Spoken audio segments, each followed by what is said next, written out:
My son stood in front of 300 guests under crystal lights in Dallas, lifted his glass, and said, "Her father paid for everything.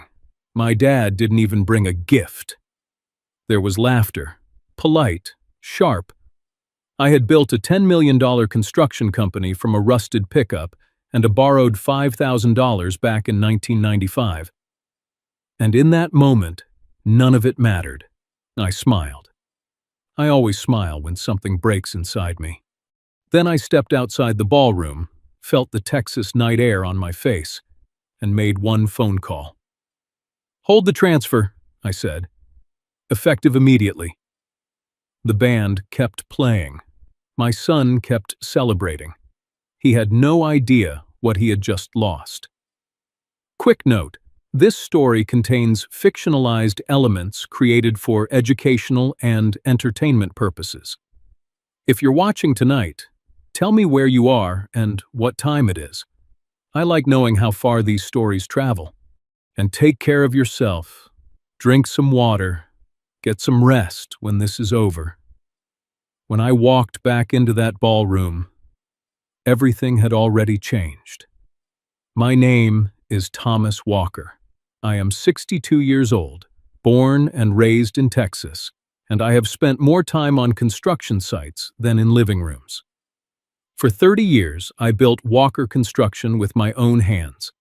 I poured concrete in July heat that felt like fire. I signed payroll checks when there wasn't enough money left for my own mortgage. I missed birthdays. I missed anniversaries. But I never missed a job deadline. In 1995, I borrowed $5,000 from a small community bank in Fort Worth. The truck I bought for that money barely started in winter.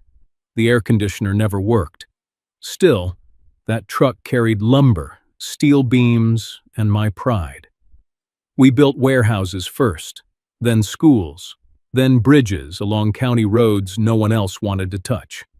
Slowly, contracts grew. By the time my wife, Grace, passed away 5 years ago, the company was valued at just over $10 million.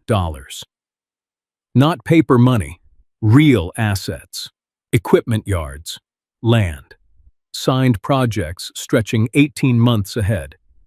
Grace used to say, "Tom, build something your son can stand on." So I did. Andrew Walker grew up watching me leave before sunrise and come home after dark. I thought he understood sacrifice. I thought he understood that everything I built would one day belong to him. But somewhere along the way, Andrew stopped visiting job sites. He started wearing tailored suits instead of boots. He began spending more time with Charles Bennett, his future father-in-law, a developer with polished shoes and polished words. Charles once shook my hand and said, "Thomas, legacy is about scale." I answered him, "Legacy is about honor." He smiled like he didn't agree. What Andrew never knew, what no one at that wedding knew, was that the paperwork to transfer Walker Construction to him had already been prepared weeks before the ceremony. My attorney, Benjamin Ortiz, had drafted everything carefully. Clean, legal, irrevocable once signed. I wanted to surprise my son. A company built over 3 decades, handed over on his wedding night. Instead, I stood in a ballroom listening to him measure my worth by who paid for the shrimp and champagne. I don't blame youth for arrogance. I blame silence for misunderstanding.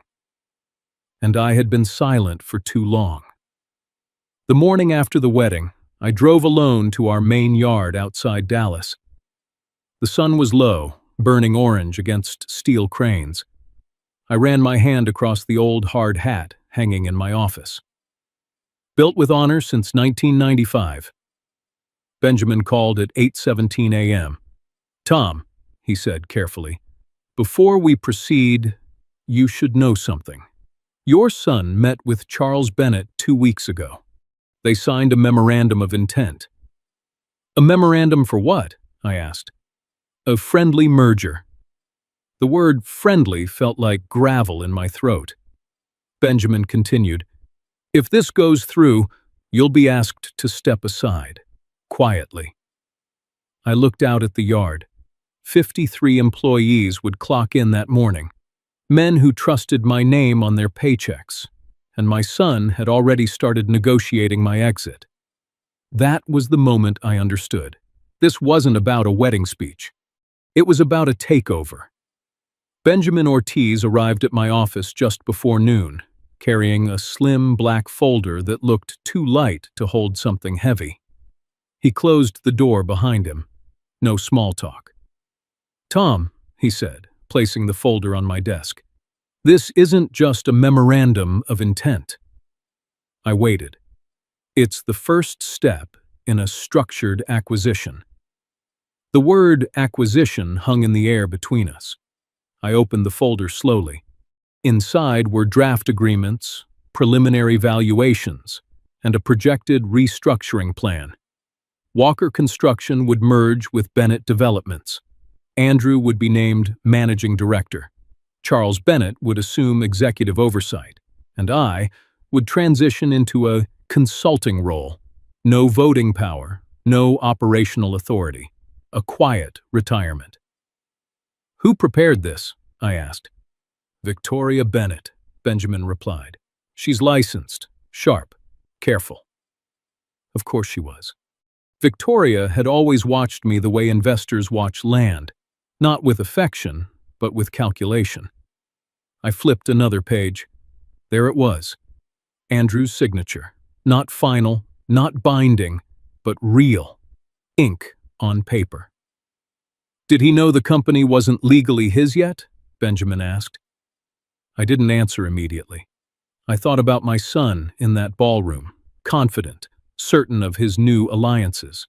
No, I said finally. He assumed. Benjamin adjusted his glasses. There's more. He slid a printed email chain across the desk. It was between Charles Bennett and a private equity contact in Houston.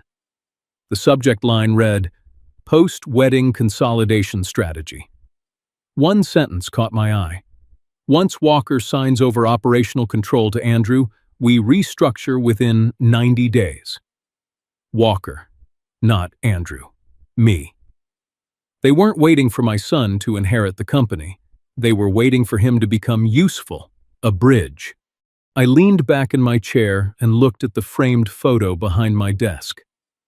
Grace and I, standing in front of our first warehouse project. She had dirt on her cheek and pride in her eyes. She trusted me to protect what we built. Do they have leverage? I asked. Benjamin nodded slowly. Charles controls 2 pending municipal contracts. If he pulls support, cash flow tightens, pressure increases. So that was the angle. Squeeze the old man. Offer him dignity in exchange for surrender. I stood and walked to the window overlooking the yard. Trucks rolled out one by one. Men laughed as they loaded steel beams. They had mortgages, children, medical bills. This wasn't just about pride anymore. It was about 53 families. Let them continue, I said quietly. Benjamin looked up. You're not going to confront Andrew? No. Why? Because I want to see how far they're willing to go. Benjamin hesitated. And if they push? I turned back toward him. Then they'll learn who actually owns this company. He studied me for a long moment, then nodded. Before he left, he paused at the door. Tom, there's one more detail. Charles requested a full asset disclosure last week. He believes the transfer is already in motion. I smiled, not warmly. Good, I said. Let him believe it. After Benjamin walked out, I opened my desk drawer and took out a small brass key. It belonged to the safe behind the bookshelf. Inside that safe were documents no one else had ever seen. Not Andrew, not Charles, not even Victoria. I turned the key in my hand and realized something that changed everything. This was no longer about defending my legacy. It was about choosing who deserved it. And that decision had already been made years ago. The next week, I did something most men in my position would never do. I stepped back. Not publicly, not officially, just enough to let the illusion grow. I canceled 2 meetings. I postponed a bid presentation in Austin. I allowed rumors to breathe. In construction, silence spreads faster than truth. By Friday, word was circulating that Walker Construction might be restructuring. Charles Bennett called that afternoon. "Thomas," he said smoothly, "I hear things are tightening over there. Perhaps we should accelerate our integration talks."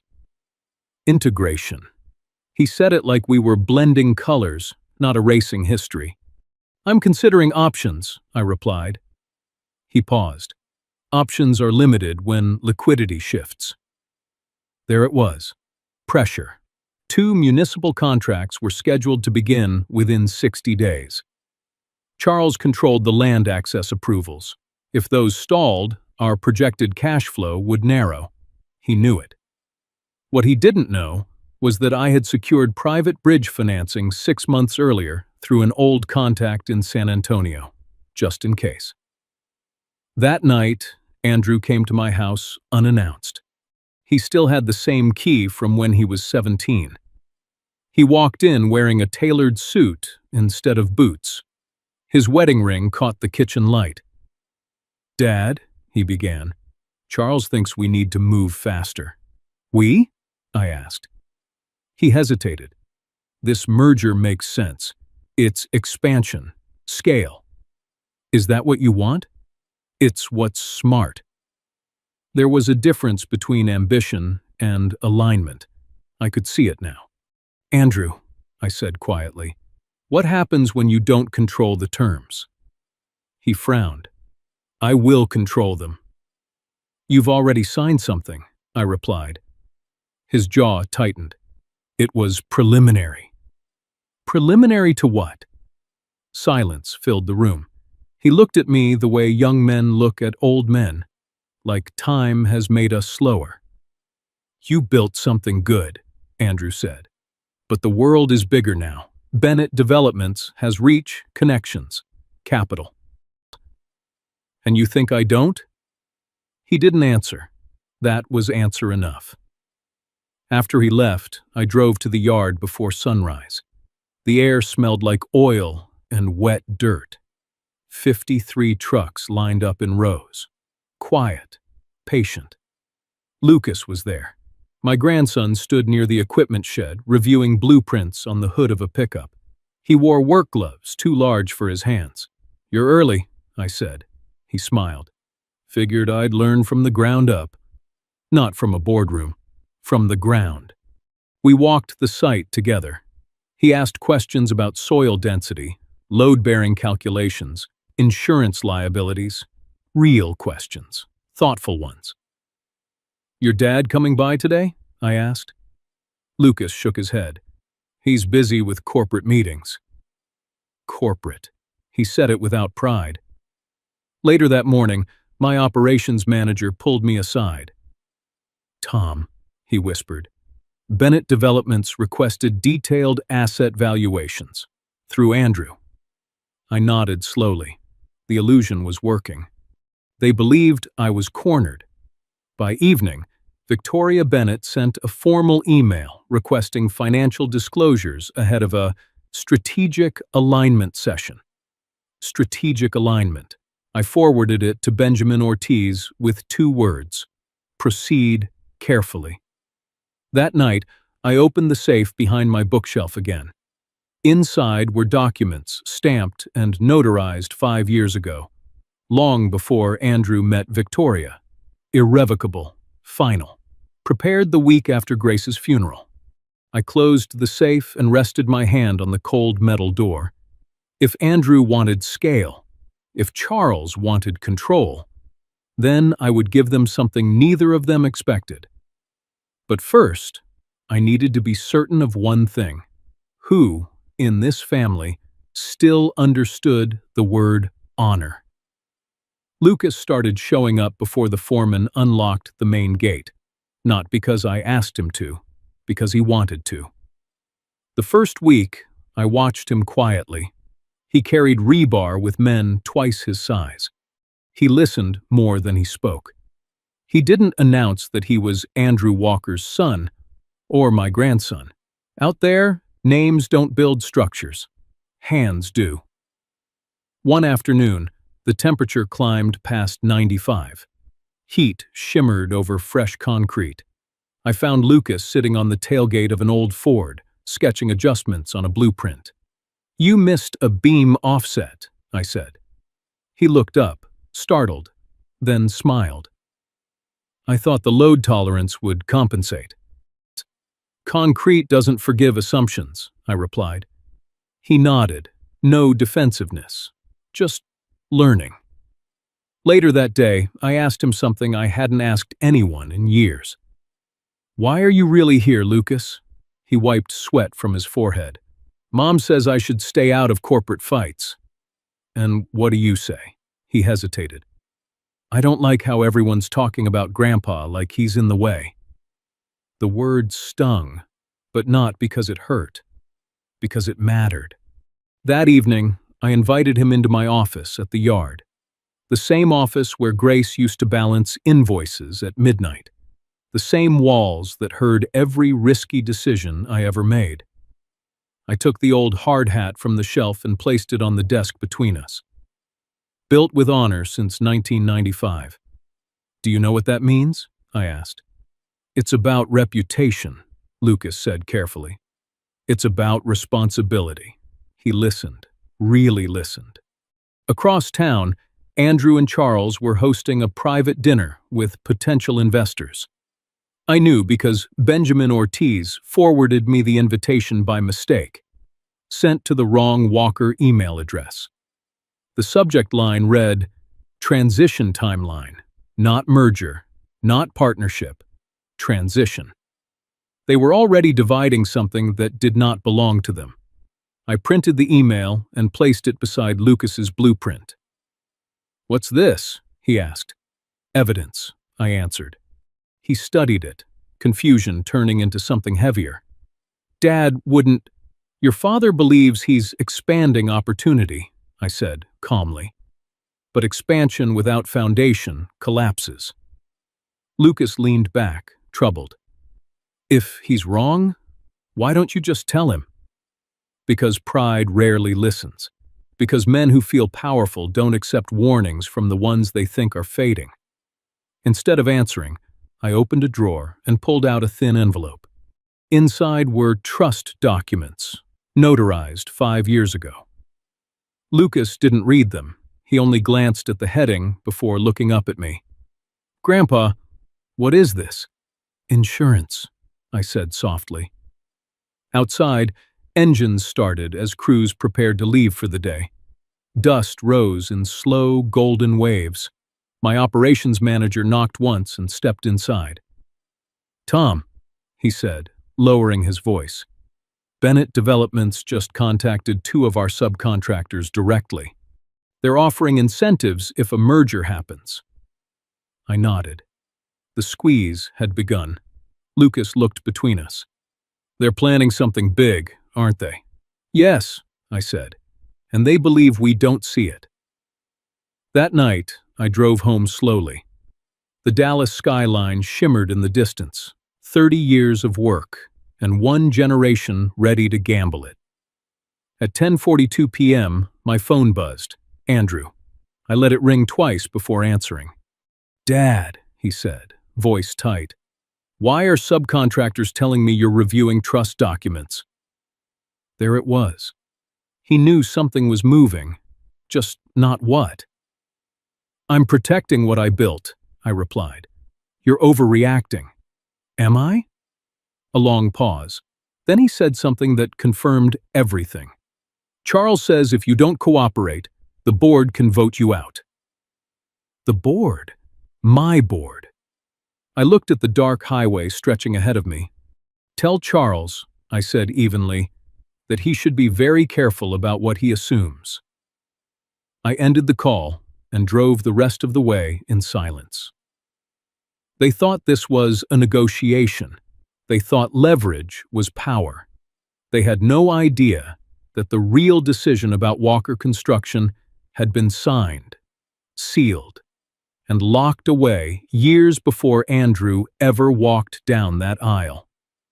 And tomorrow, I was going to test just how far they were willing to push. The following Monday, I stopped pretending. Not publicly, but strategically. At 9 a.m., I walked into the main conference room at Walker Construction and called for a leadership review. Department heads, operations, finance, procurement. No one from Bennett Developments. Andrew arrived 10 minutes late, suit pressed, confidence rehearsed. Charles Bennett joined by video call from his downtown office. Victoria Bennett sat beside him, expression calm, calculating. "Thomas," Charles began smoothly, "we appreciate your willingness to formalize discussions." "I didn't say that," I replied. Andrew shifted in his chair. Victoria leaned forward slightly. "We're simply aligning interests for long-term scalability." Scalability, another polished word. I slid a folder across the table toward Andrew. Inside were updated financials, strong, healthy, profitable, cash reserves higher than projected. Andrew frowned. "These numbers don't reflect what Charles told me." Charles smiled on the screen. "Projections fluctuate." "No," I said quietly. "Facts don't." I turned to our CFO, Maria Lopez. "Maria, confirm current liquidity." She cleared her throat. "Walker Construction maintains full operational capacity. There is no immediate need for capital restructuring." Silence. Charles adjusted his tie. "Thomas, perhaps we should discuss this privately." "We are discussing it privately," I replied. "These are the people who built this company." Victoria's eyes narrowed slightly. She wasn't used to losing control of a room. Andrew looked at me. "Dad, why are you doing this? You told me you were open to expansion." "I'm open to growth," I answered, "not surrender." There it was, the word neither of them wanted spoken. Charles's voice hardened. "Let's be practical. If you refuse cooperation, certain municipal approvals may face delays." A threat, dressed as policy. Our procurement director stiffened. Andrew glanced toward the screen, uneasy. I stood, slowly. "You believe leverage equals ownership," I said. "It doesn't." I pressed a remote. The projector behind me flickered to life. Displayed on the screen was a timeline. 5 years ago, dated 1 week after Grace's funeral. Victoria's expression changed, just slightly. "Benjamin," I said calmly. Benjamin Ortiz stepped forward from the back of the room. He hadn't spoken yet. He didn't need to. He placed a certified document on the table. "I'd like to clarify something," Benjamin said evenly. "Walker Construction's primary assets were transferred into an irrevocable trust in 2018. Andrew blinked. "Transferred to who?" Benjamin met his eyes. "The beneficiary designation is not you." The room felt smaller. Charles's video feed flickered as he leaned closer to the camera. "That's impossible. Thomas would never—" "I did," I interrupted. Andrew stood abruptly. "You moved the company without telling me?" "I protected it," I said. Victoria spoke carefully. "Irrevocable trusts can be challenged." Benjamin nodded. "Only under specific grounds. None apply here." Charles's voice sharpened. "Thomas, this borders on bad faith negotiation." "There was no negotiation," I replied. Andrew's face flushed. "You were going to give it to me." "Yes," I said. "I was." Silence. Heavy. "And then?" he demanded. "And then you decided I was already obsolete." Maria Lopez shifted uncomfortably. The department heads avoided eye contact. Victoria recovered first. Even if assets are shielded, operational control remains vulnerable. Boards can vote. I smiled slightly. Not this board. I reached into my jacket and placed updated bylaws on the table. Approved unanimously 2 years ago. Quietly. Andrew scanned the pages. His breathing changed. You consolidated voting shares, he said slowly. Yes. Under whose authority? Mine. Charles's voice crackled through the speaker. This isn't over. No, I agreed. It isn't. The meeting adjourned without handshakes. Andrew left first. Victoria followed, whispering something into Charles's ear before disconnecting. Lucas remained seated. He hadn't spoken once. Grandpa, he said finally, why didn't you tell Dad? Because men don't hear warnings when they believe they've already won. Lucas nodded, conflicted. That night I received a formal notice. Bennett Developments was initiating an accelerated acquisition attempt, publicly. They were going to force this into the open, which meant I would have to do the same. And when this went public, there would be no more family conversations, only consequences. The rain began just after sunrise, soft at first, then steady against the wide windows of my office.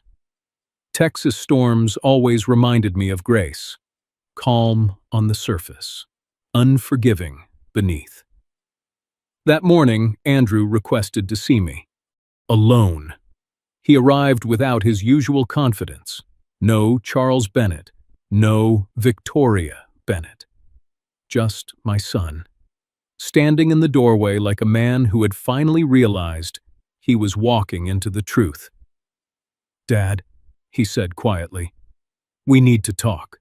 I gestured toward the chair across from my desk. Sit. He did, slowly. For a moment, neither of us spoke. The silence felt heavier than any argument we had ever shared. Charles says you're bluffing, Andrew began. He believes the trust can be challenged. He's wrong, I replied. Andrew exhaled, frustration tightening his voice. Then why didn't you tell me? Why keep everything secret? Because trust, once broken, demands proof, not explanations.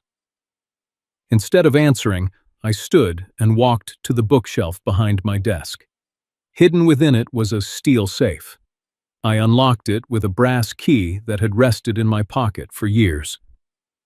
The door opened with a quiet click. Inside lay a leather-bound folder. I placed it gently on the desk between us. What is this? Andrew asked. Open it. He hesitated, then did. His eyes moved slowly across the first page. His breath caught. Walker Construction, transfer agreement, he whispered. He turned to the last page. The valuation was printed clearly. $10 million. His hands trembled. This was prepared weeks before my wedding. Yes. For me? I nodded. It was meant to be your wedding gift. The words settled between us like dust after an explosion. Andrew stared at me, disbelief flooding his face. You were going to give me the entire company? On the night you began your life as a husband, I said calmly. I wanted you to lead it with honor. His voice broke. Then why? Because you chose to dishonor me first. The rain intensified, tapping sharply against the glass. Andrew's shoulders sagged. Dad, I didn't know. Charles told me you were hesitant. He said you were preparing to retire without a plan. And you believed him. He lowered his gaze. I wanted to prove I could step out of your shadow. You never had to, I replied. I built that company so you could stand taller than me, not replace me. He closed his eyes, absorbing the truth. I humiliated you, he whispered. Yes, I was wrong. Silence followed. Not hostile, just heavy with regret. After a long moment, he looked up. Is there still a chance to fix this? I folded my hands on the desk. That depends, I said quietly. Are you willing to walk away from Charles Bennett and Victoria Bennett? Andrew hesitated, just long enough. They're my partners now, he admitted. There it was, not ambition, alignment. I reached forward and closed the folder. The gift was yours, I said softly, until the night you decided respect was optional. His eyes widened. You mean, yes. I canceled the transfer the moment I left your wedding. The color drained from his face. You took it back? No, I corrected gently. You forfeited it. Andrew stood abruptly, disbelief giving way to panic. Dad, you can't do this. I already have. He paced the room, voice shaking. Charles is expecting control. He promised investors. If this falls apart, it will, I said. He stopped. Why? Because the company was never theirs to claim. The rain softened outside, leaving only a low rumble of thunder in the distance. Andrew's voice dropped to a whisper. Then whose is it? I met his eyes, calm, unwavering. That, I said, is something you'll soon discover. He searched my face for mercy, for certainty, for a way back. But some doors close the moment they are disrespected, and some gifts, once rejected, are never offered again. As Andrew left my office, clutching the truth too late to reclaim it, I turned toward the window and watched the storm fade over the Texas skyline. The past had spoken. Now the future would decide who was worthy of carrying my name. And in just a few days, the entire world would find out. The storm passed overnight, leaving the Texas sky clear and mercilessly bright. By dawn, I was already at the Walker Construction headquarters. The glass facade reflected the rising sun, sharp and unforgiving, like truth itself. Inside, everything felt quieter than usual, not peaceful, anticipatory. The boardroom was scheduled for a strategic meeting in 48 hours. Officially, it was labeled a corporate alignment session. Unofficially, it would determine the future of my company and my family. Charles Bennett believed he was walking into a victory. He wasn't. At 7:15 a.m., Benjamin Ortiz arrived carrying a sealed leather briefcase. He placed it on the conference table and looked at me with measured calm. Everything is prepared, Tom, he said. Irrevocable, legally airtight. Good, I replied. He hesitated. Once this is revealed, there's no going back. I met his gaze. There never was. He nodded, understanding more than words could express. Moments later, Lucas Walker entered the room, holding a stack of blueprints. Dust still clung to the sleeves of his work shirt.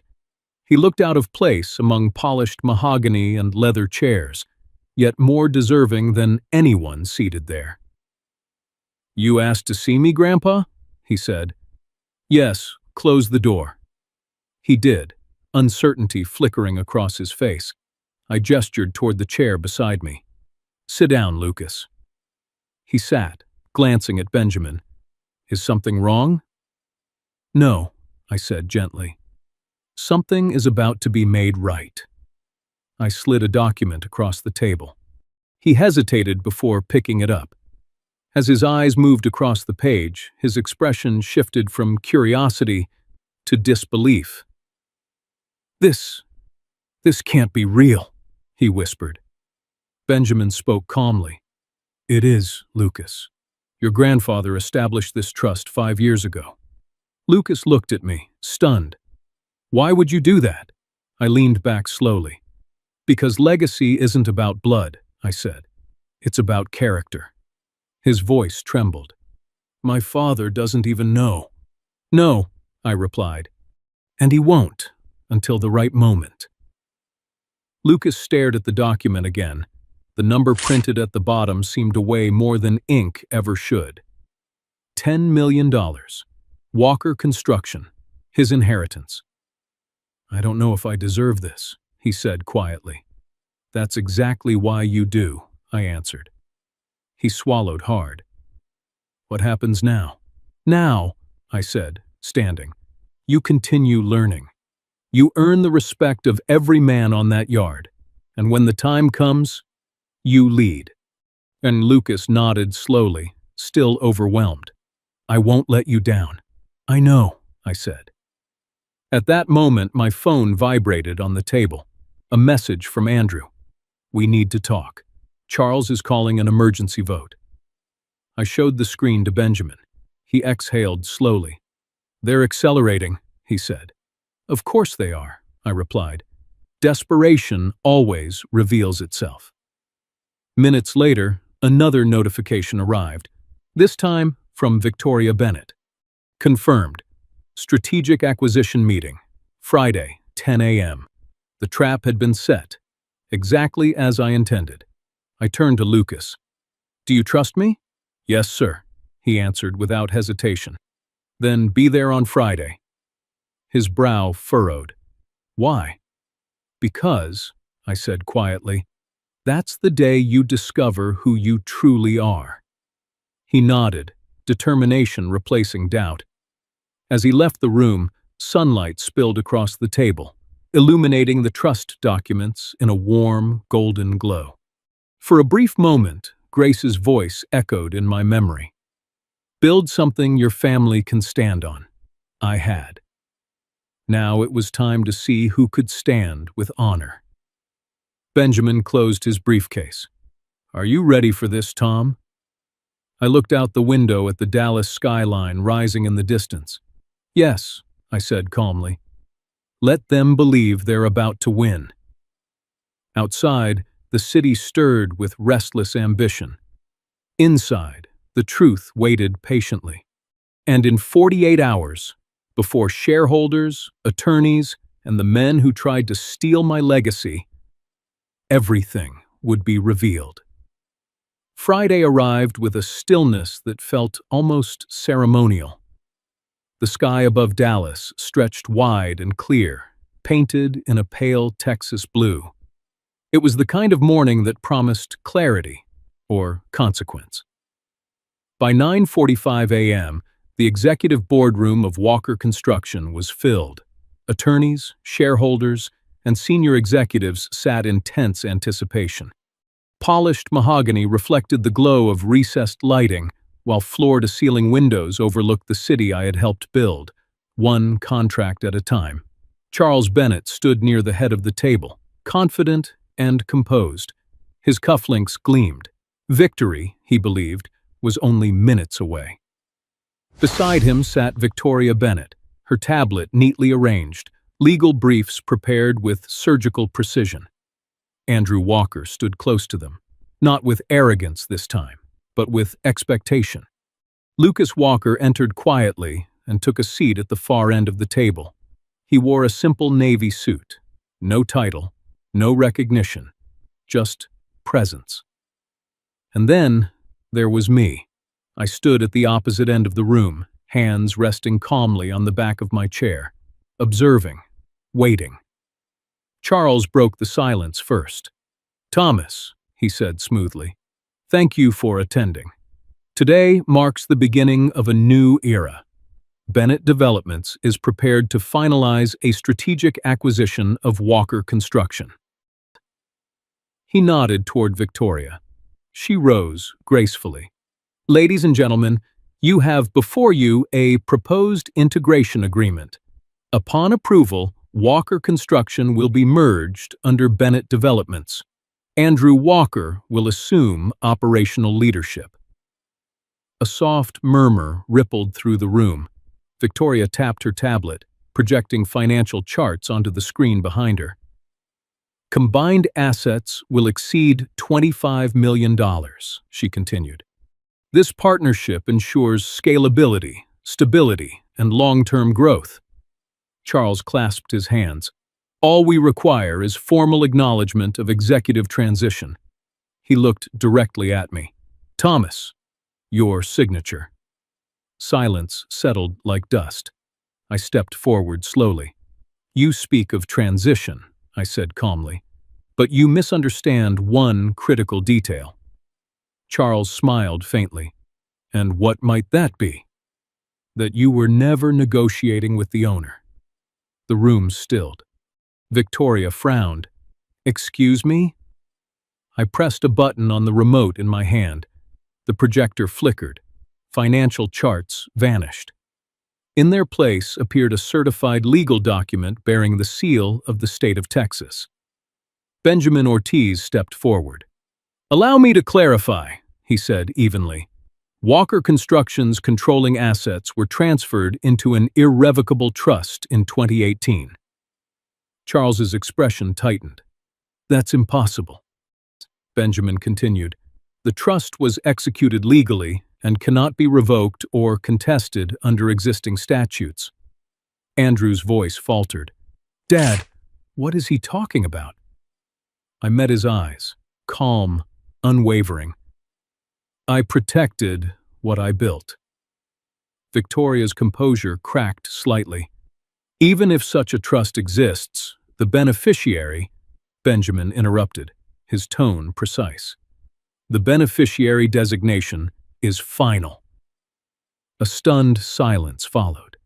Charles leaned forward, voice sharp. Who is it? The question lingered in the air, heavy as judgment. I turned toward the far end of the table. Lucas sat motionless, confusion etched across his face. Benjamin placed the certified document on the polished surface before him. Lucas Walker, he said clearly, you are the sole beneficiary and legal heir to Walker Construction. Gasps echoed across the room. Andrew staggered back a step. No, that's not possible.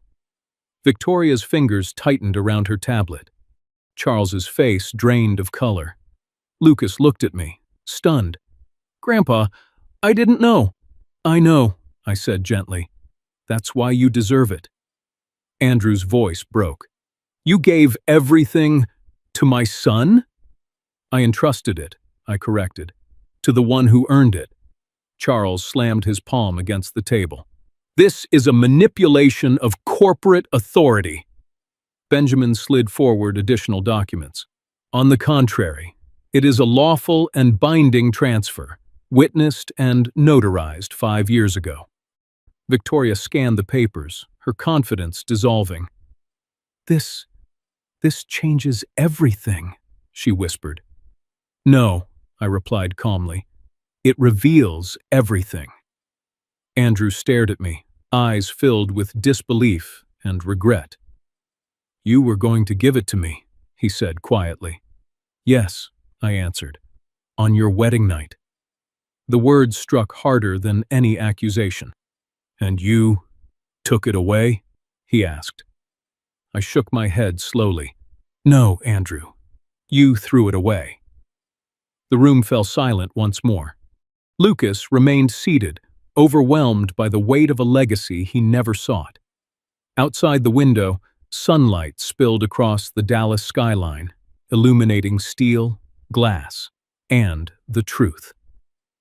Charles Bennett straightened his jacket, fury simmering beneath forced composure. This isn't over, Thomas, he said coldly. I met his gaze without hesitation. No, I replied. It's just beginning.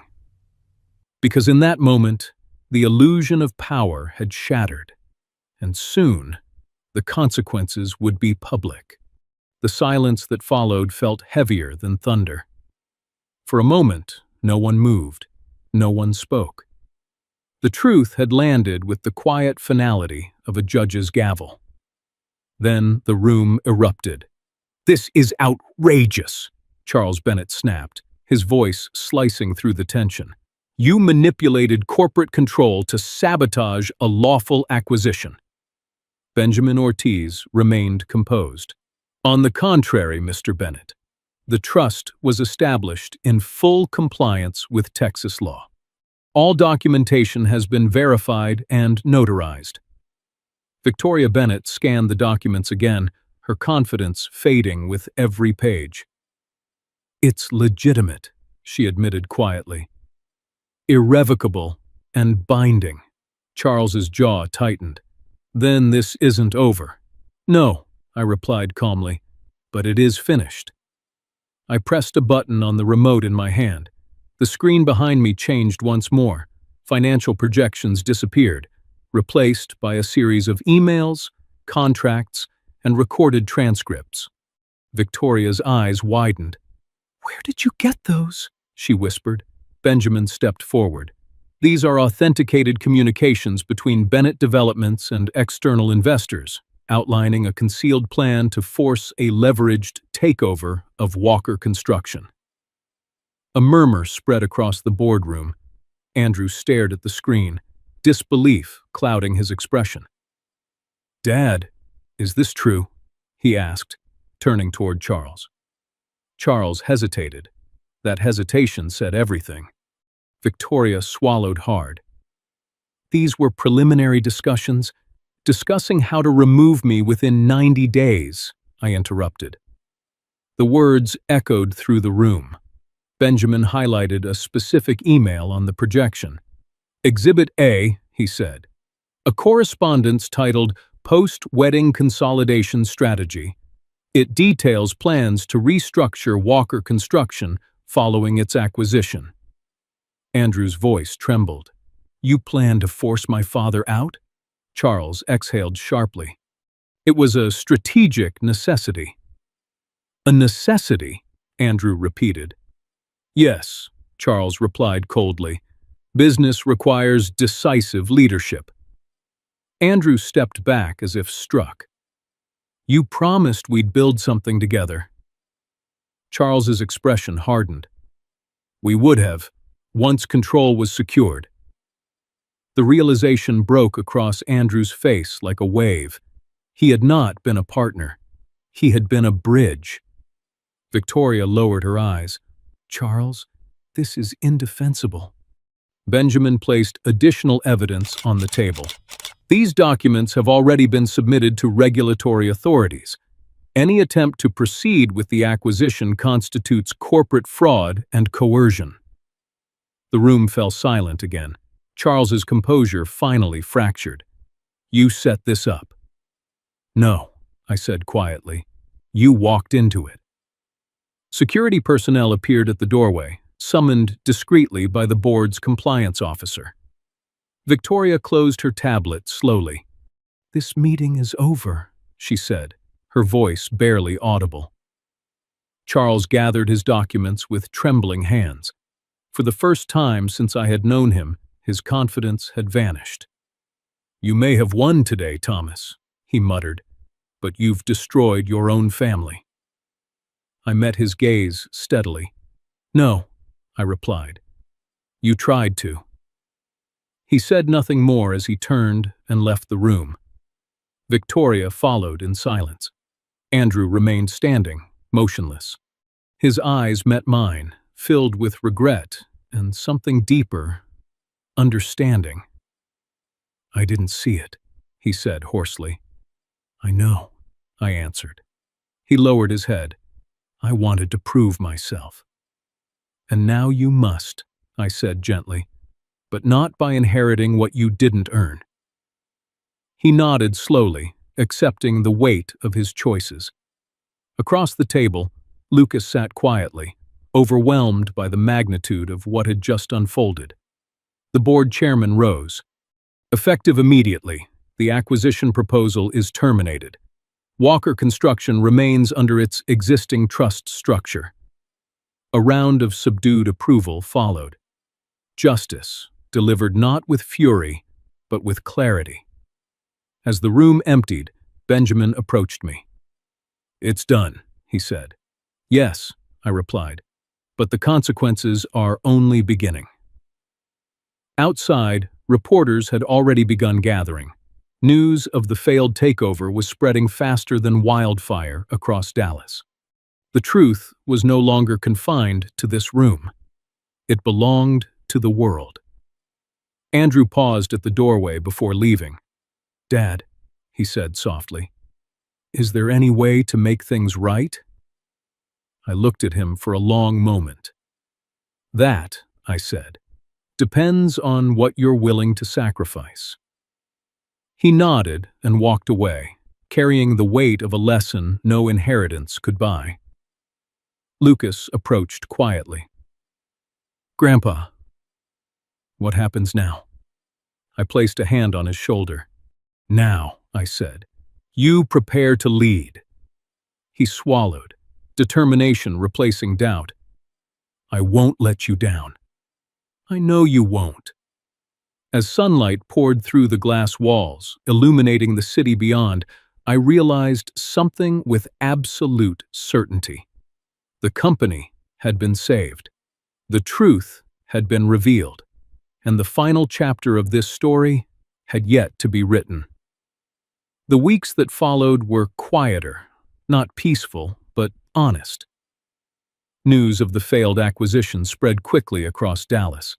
Bennett Developments withdrew from several municipal projects, and regulatory authorities opened formal inquiries into their business practices. Charles Bennett disappeared from public view, his reputation diminished by his own ambition.